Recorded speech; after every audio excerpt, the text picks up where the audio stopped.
الرحمن الرحيم الحمد لله رب العالمين والصلاة والسلام على سيد الأنبياء والمرسلين وعلى آله وصحبه أجمعين أما بعد فأعوذ بالله من الشيطان الرجيم بسم الله الرحمن الرحيم يا أيها الذين آمنوا كتب عليكم الصيام كما كتب على الذين من قبلكم لعلكم تتقون وقال تعالى يا أيها الذين آمنوا قوا أنفسكم وأهليكم نارا وقال رسول الله صلى الله عليه وسلم يا أيها الناس اعبدوا الرحمن وأفشوا السلام وأطعموا الطعام وصلوا الأرحام وصلوا بالليل والناس نيام تدخلوا الجنة بسلام أو كما قال عليه الصلاة والسلام اللهم صل على سيدنا محمد وعلى آل سيدنا محمد وبارك وسلم اللهم صل على سيدنا محمد وعلى آل سيدنا محمد وبارك وسلم اللهم صل على سيدنا محمد وعلى آل سيدنا محمد وبارك وسلم. بہت محبت کے قابل میرے عزیز دینی ایمانی بھائیوں، جس دین کے ساتھ ہم وابستہ ہے یہ اللہ تعالیٰ کے نزدیک بہت پیارا دین ہے. اللہ تعالیٰ کو بہت پسند ہے. اس دین کے ساتھ 1.25 لاکھ انبیاء کی تائید حاصل ہے، پاک فرشتوں کی تائید حاصل ہے، تمام صحاباؤں کی تائید ہے، تابعین تبع تابعین تمام اولیاء اللہ کی تائید ہے. جو اس دین کے ساتھ اپنی زندگی کو وابستہ کرے گا تو اللہ تعالیٰ دنیا کی زندگی بھی عافیت کے ساتھ اس کی پار لگائیں گے، اور موت کے بعد آنے والی ابد الآباد کی زندگی میں اللہ پاک اس کو کامیابی سے ہمکنار فرمائیں گے. ہماری بھول یہ ہوئی ہے کہ ہم چند چیزوں کو ہم نے دین سمجھ رکھا ہے. ہم اپنی زندگی میں اپنا شرعی چہرہ بنا دیں، کرتا پہن لیں، موقع ملا جب قرآن ہاتھ پہ لے لیا، رمضان کے چھوٹے موٹے روزے رکھ لیے، کچھ پیسے جمع ہو گئے تو بیت اللہ چلے گئے، اور اسی کا نام ہم نے دین سمجھ لیا. اور پھر ہم شکایت کرتے ہیں کہ ہماری زندگی میں چین اور سکون نہیں ہے. بھلا بہت بڑے پاور میں اے سی کو چالو کر دیا گیا ہو، لیکن الگ الگ ونڈو کھلا ہو تو کمرہ ٹھنڈا کب ہو سکتا ہے؟ سمجھداری کی بات یہ ہے کہ معمولی سوراخ بھی بند کر لو، کوئی ونڈو کھلا نہیں ہونا چاہیے. پھر دیکھو ایسی کیا اثر کرتی ہے. کپڑے کو ٹھنڈا کر دیا، بدن کو ٹھنڈا کر دیا. اگر زیادہ اس میں رہے تو بہت ممکن ہے کہ اس کو زکام ہو جائے اور اس کو سردی ہو جائے، یعنی حد درجہ اس کے بدن میں ٹھنڈک داخل ہو جائے. حقیقت یہ ہے کہ دین اسلام نام ہے بدن کے پاکی سے لے کر سوچ کی پاکی تک کا. ہمارا بدن بھی پاک ہو، ہمارے کپڑے بھی پاک ہو، ہمارا گھر بھی پاک ہو، اور عبادتیں تو ہو اپنی زندگی میں، سب کچھ ہو، یہاں تک کہ ہمارا دل بھی پاک ہو. ایک اللہ کے ساتھ ہمارا دل جڑا ہوا ہو، اس دل میں غیر اللہ بسا ہوا نہ ہو. بھول یہ ہوئی ہے کہ ہم مسجدوں میں تو آئے ہیں لیکن دلوں میں دنیا لے کر کے آئے ہیں. میں جب سر بسجدہ ہوا تو زمین سے آئی صدا، جب میں سر بسجدہ ہوا تو زمین سے آئی یہ صدا، تیرا دل ہے صنم آشنا تجھے کیا ملے گا نماز کا. تیرا دل ہے صنم آشنا تجھے کیا ملے گا نماز کا. اور بھول نکالتے ہیں نماز کی، بھول نکالتے ہیں دین اسلام کی، کہ ہمیں مذہب اسلام میں وہ نہیں مل رہا، وہ چین نہیں مل رہا جو ملنا چاہیے.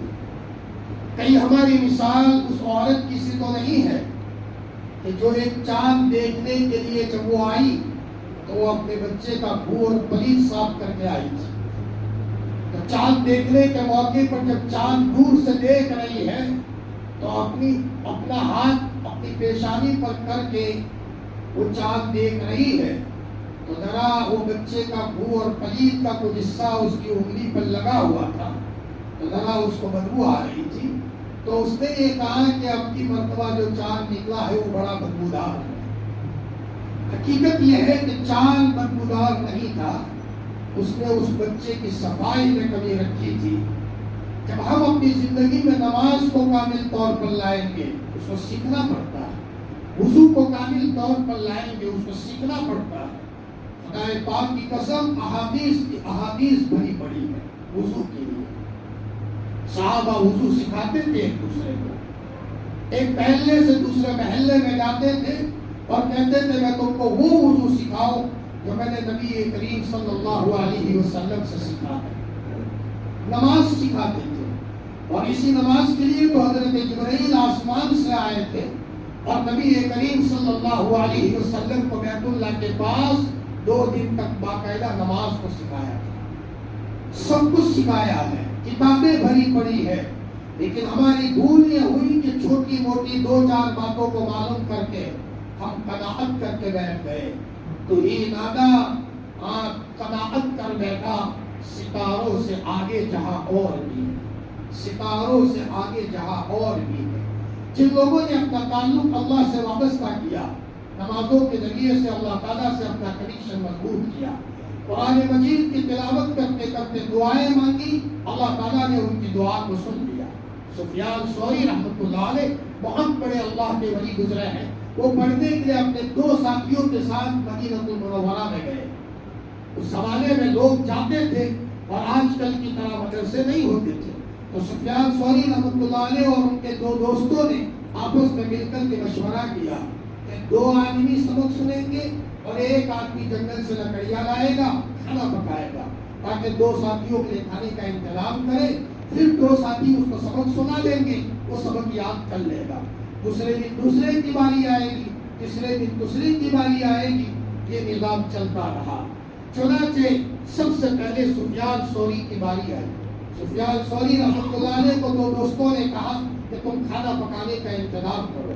سفیان ثوری کسی مائی کے لال تھے، ماں نے ایمان سکھایا تھا، ان کی ماں نے نماز سکھائی تھی، ان کی ماں نے جنگل میں اللہ سے لینا سکھایا تھا، تو سفیان ثوری رحمۃ اللہ علیہ کے دل میں آیا کہ دنیا کے جنگلوں میں چکر لگاؤں بجائے اس کے اللہ کے گھر چلا جاؤں اور ذرا مسجد میں جا کر کے تنہائی میں اللہ سے باتیں کروں۔